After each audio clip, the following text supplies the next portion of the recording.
I'm Ratna Bhushan, a friend, motivator, and guide to IAS aspirant, international motivational speaker, leadership trainer, CEO, coach, political strategist, and policy advisor. Welcome to ASG. ASG IAS believe in quality, commitment, and success. Today's quote is Good travels at a snail's pace. Good travels at a snail's pace. Those who want to do good are not selfish. They are not in hurry. They know that they know that to impregnate people with a good requires a long time. This quote of Mahatma Gandhi from the book The Words of Gandhi, written by Richard Attenborough. So the most important news of today's are source the Hindu newspaper. Easier exams no cramming. Class 10 and 12 board examination aim at testing core competencies. Under the new national education policy approved by the Union Cabinet on Wednesday, Class 10 and 12 board examination will be made easier to test core competencies rather than memorize facts, with all the students allowed to take the exam twice. Future redesigns could include modular or semester-wide board exams at different levels of difficulty or separate exams for objective and descriptive type questions. School governance is set to change with a few accreditation framework and independent authority to regulate both public and private schools. A common higher education regulator is also on the cards to oversee the entire sector except for legal and medical education. In fact, a Higher Education Commission of India bill for such a regulator has been a draft stage for over a year by now. A board framework will be set up to regulate fee fixations for private players as well. More holistic. Undergraduate education is to become more holistic and multidisciplinary, with 4-year bachelors with a research degree set to become the norm. Although students who drop out at an earlier stage will receive lesser qualification as well. An academic bank of credit will be set up to make it easier to transfer between institutions. The MPhil degree is being scrapped. Digital drive. The new education policies emphasize the integration of technology in all levels of learning. Some features of the policy: technology in education. An autonomous body, the National Education Technology Forum, will be created for the exchange of the ideas on use of the technology to enhance learning, assessment, planning, administration.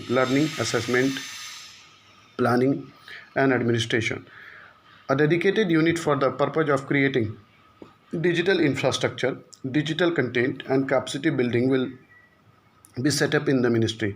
Integration of technology will be done to improve the classroom process. Teacher education. By 2030, the minimum degree qualification for teaching will be a 4-year integrated BEd degree.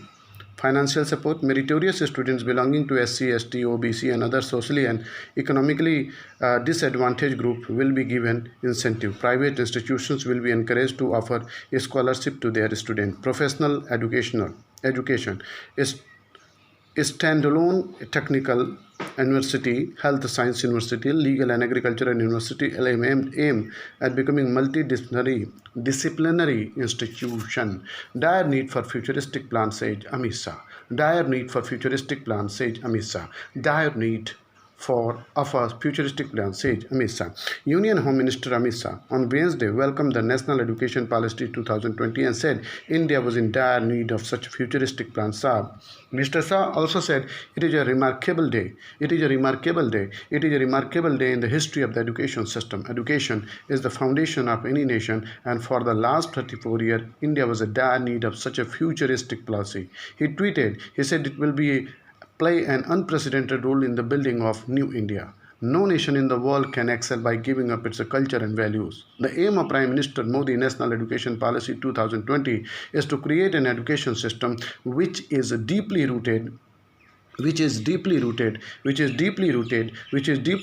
Indian ethos and can rebuild India as a global knowledge superpower by providing high quality education to all, he tweeted.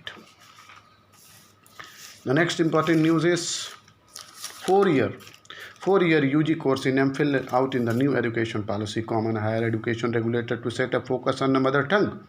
The new national education policy approved by the Union Cabinet on Wednesday will introduce 4-year undergraduate degrees with the multiple entry and the exit options, abolish the MPhil degree, and establish a common higher education regulator with a few fee fixations for both private and public institutions. It also envision universalization of early childhood education for age 3 to 6 by 2030. A new school curriculum with the coding and a vocational study from class 6 and a child's mother tongue being used as the medium of instruction till class 5. और ये मैं आपको बता that is I want to tell you the basic education which was launched by Mahatma Gandhi in 1937 that is the part of our national education plan sir fantastic congratulation to honourable prime minister Shri Narendra Modi ji.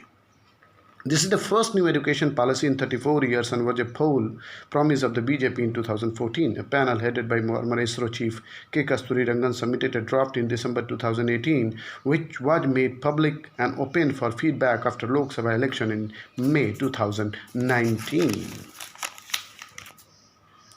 The language issue caused the most outrage at the time, as the original draft called for mandatory teaching of Hindi to school. That cause was dropped, and the final policy of document makes it clear that there will be a greater flexibility in three-language formula, and no language will be imposed on any state. The three-language formula learned by the children will be the choices of the state, regions, and of course the student themselves, so long as at least two of the three languages are native to India. Sanskrit will be offered as an option at all levels of school and higher education, said the policy, adding that other classical languages will also be available, possibly as online modules, while foreign languages will be offered at the secondary level.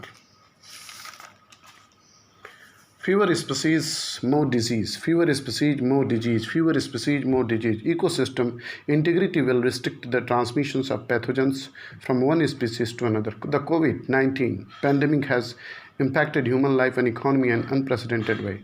Across countries, lockdowns have kept people indoors and provided opportunity for wild animals to roam around spaces that otherwise they don't venture into. Scientists believe that the loss of the biodiversity and wildlife trade have strong linkages with the emergence of the epidemics. The pandemic is an opportunity for the global community to explore the consequences of its unscientific actions on nature and prepare for behavioral change. Loss of biodiversity. Dangerous infectious diseases, Ebola, bird flu, MERS, SARS, Nipah, etc., have been transferred from the wild animals to humans. In order to clear land of the agriculture and develop the forest and habits have been destroyed. In the process, we have lost several species. Human-induced environmental changes reduce biodiversity, resulting in new conditions that host vectors and/or pathogens. It is not yet fully understood which species have contributed to the transmissions of COVID-19 and how. However, according to experts, there is a strong evidence that it is spread from a wildlife market in Wuhan, China. Two hypotheses have been discussed. One, the virus jumped from the bats directly to human, and two, from bats to pathogen pangolins, and then to human. Apart from the wildlife market, illegal trade of the wildlife is a part of the growing problem. Trafficking in wild plant and animals and wildlife products have become one of the largest and the most lucrative forms of organized crime. By deliberately pursuing and hunting certain species, or by establishing monocultures, habitats and ecosystems are being damaged, fragmented, or destroyed. Illegal wildlife smuggling is an emerging threat to the India's unique wildlife heritage. According to an NGO based on Guwahati, which works for the protection of eastern Himalayan biodiversity, India shelters a number of vulnerable and threatened species, body parts of the animal, including pangolin, Asiatic black bears, and the rhinos are being traded illegally to countries such as China, Vietnam, Laos. Another study has found that there was a significant increase in the poaching of the wild animals in India even during the lockdown. Species are being wiped out by organized trade network with the new poaching techniques for manufactured traditional Chinese medicine. Trouble in Nepal. Trouble in Nepal. India will have to deal with the KP Oli in Nepal, whether he is ousted or they stage on his PM. The storm raging Nepal's ruling Nepal Communist Party (NCP), Nepal Communist Party (NCP), Nepal Communist Party (NCP) is again rocking the Khadka Prasad Oli government and the putting Kathmandu's polity in suspense over that might follow. A crucial meet meant to announce an end of the differences between the party's two leaders, Mr. Oli and his rival Puspa Kamal Dahal Prachand, was postponed on Tuesday. Last week too, the two rival factions decided to put off a meeting of the standing committee after the Prime Minister Oli failed to attend. While the bone of the contention which had roiled party members is that Mr. Oli continues to hold two posts, that of the NCP chairperson and the Prime Minister. It's clear that there is a more complex power game going on. Party members, including the move against Mr. Oli, point to growing discomfort over his autocratic style. And the last one is a quest for order. A quest for order amid cyber insecurity. A quest for order amid cyber security. A quest for order amid cyber insecurity. A quest for order amid cyber insecurity. Better arrangement and the intense partnership, but with extra safeguard are needed. A more contested domain.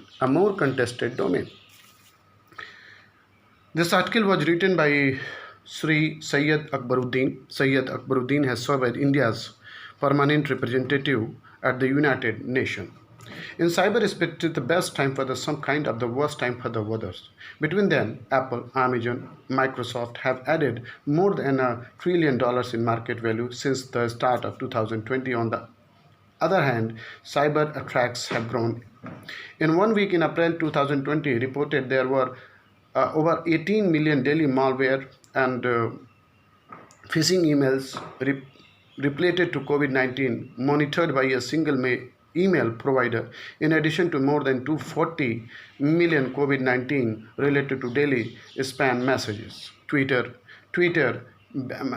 hackers collected $120,000 in a full public gauge, while a ransomware